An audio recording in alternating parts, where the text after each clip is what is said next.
Assalamualaikum, salam sejahtera, salam Temerloh titik tengah Semenanjung di dalam edisi sulung Buletin Temerloh.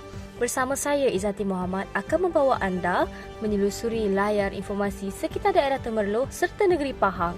Kita mulakan dengan berita setempat.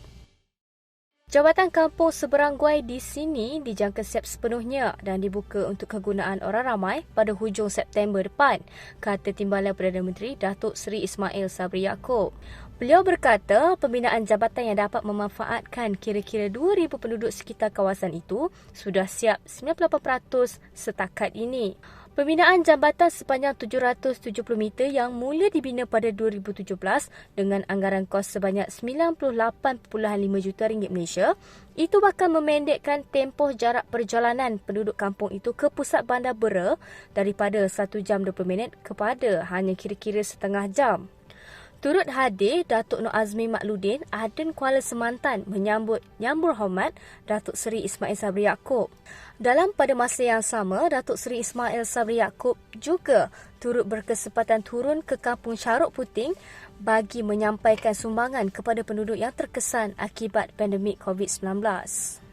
Ahli Dewan Undangan Negeri Adun Lancang, Datuk Seri Muhammad Syakar Samsudin pada 31 hari bulan Julai lalu sempat untuk turun padang bertemu dan memberikan bantuan kepada penduduk asal seluruh Dun Lancang yang terkesan akibat pandemik COVID-19.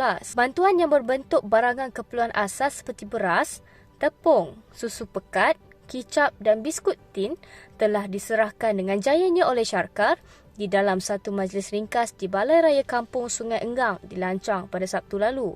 Diharapkan sumbangan daripada Kerajaan Negeri Pahang dan Jabatan Kemajuan Orang Asli sedikit sebanyak ini dapat meringankan bebanan yang dihadapi ketika pandemik COVID-19 ini.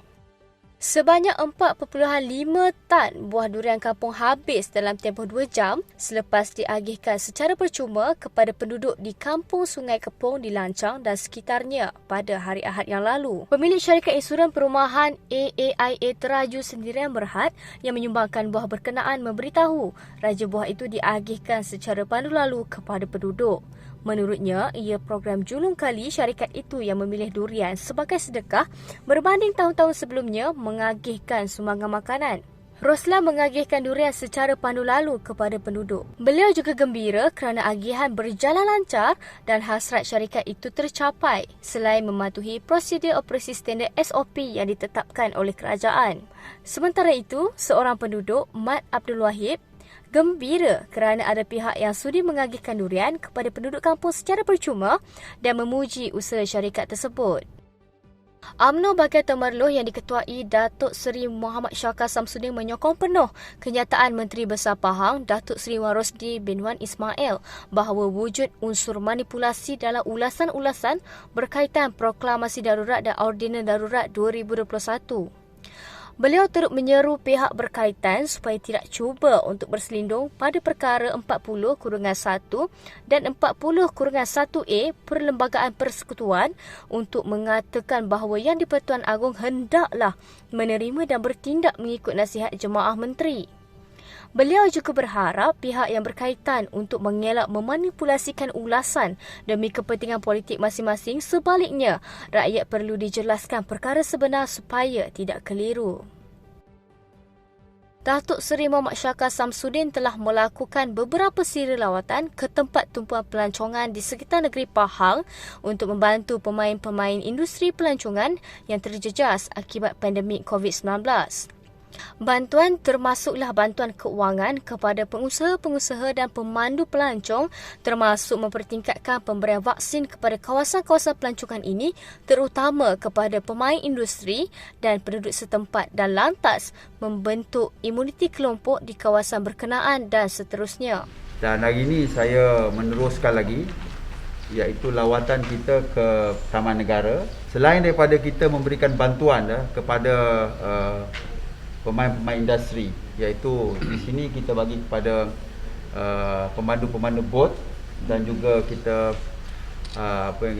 tour guide kita seramai 251 orang. Beliau berkata pimpinan kerajaan negeri turut aktif turun padang, melawat serta memberikan bantuan kepada pengusaha-pengusaha pelancongan yang terjejas akibat pandemik ini. Syarka yang juga adun lancang juga berkata 3 kawasan pelancongan iaitu Bukit Fraser, Taman Negara dan Pulau Tioman menjadi pelopor kepada gelembung pelancongan bagi memulihkan kembali industri ini yang terjejas teruk. Dalam program sama, Syakar turut menyerahkan sumbangan kepada pengusaha dan pemandu pelancong yang diberikan secara drive-thru yang melibatkan 251 penerima. Maka 3 tempat ini kita boleh mulakanlah apa yang kita sebut sebagai travel bubble ini ataupun gelembung pelancongan ini. Dan sekarang ni saya dipahamkan bahawa task force kita atau MKM negeri lah yang dipengusikan oleh Datuk Seri SS sedang menyediakan SOP yang mesti diikuti oleh mereka yang nak datang kemari. Sebagai contohnya, yang nak datang kemari mestilah mereka yang mendapat 2 dos sebagai contohnya, dah komplit dah, dia ada pasport dia. Pasport iaitu pasport imunisasi dia. Yang keduanya, kita akan adakan sekatan-sekatan yang tertentu dan kita pastikan bahawa kita akan track ini pelancong-pelancong yang hadir ni. Dan kemudian dari segi jumlah pelancong yang dibenarkan dalam satu masa, ini juga penting kerana kita nak pastikan bahawa kita sentiasa melaksanakan SOP yang telah ditetapkan oleh KKM ya. Kita beralih ke berita sukan. Seri Pahang FC mempamerkan corak permainan hamba dengan lebih banyak bertahan ketika berdepan PJ City FC dalam saingan Liga Super di Stadium Darul Makmur pada Ahad lalu. Ketua Jurulatihnya, Dollah Saleh berkata, corak permainan sedemikian ditonjolkan barisan pemainnya setelah mendahului pada minit ke-15 berkemungkinan disebabkan faktor keletihan selain mahu mengelakkan kekalahan apabila sekadar seri pada 2 perlawanan sebelum ini. Dollah berkata beliau sudah memberikan arahan agar pemain mempersembahkan corak permainan yang dirancang. Namun ternyata ia sukar dizahirkan sepanjang tempoh 90 minit perlawanan. Pada perlawanan tersebut, jaringan tunggal penyerang import Seri Pahang FC, Aung Kaung Man yang menewaskan penjaga gol PJ City Kalamullah Al-Hafiz Makrowi pada minit ke-15 kekal sehingga wisa penamat membolehkan pasukannya mengutip mata. Dollah juga menegaskan bahawa persembahan kurang baik malam tadi tidak seharusnya diulangi sekiranya pemain mahu mara lebih jauh pada musim ini.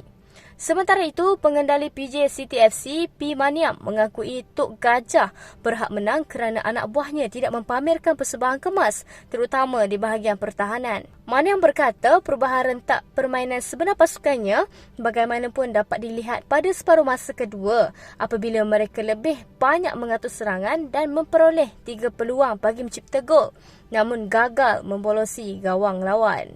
Sungai Pahang sama direnang, renang menuju Tanjung Berangan. Kerja susah menjadi ringan, baru rancangan dapat dijayakan. Sekian daripada saya, Izzati Muhammad. Ketemu lagi kita pada minggu hadapan di dalam edisi kedua Buletin Temerloh yang dibawakan khas untuk anda. Assalamualaikum dan salam hormat.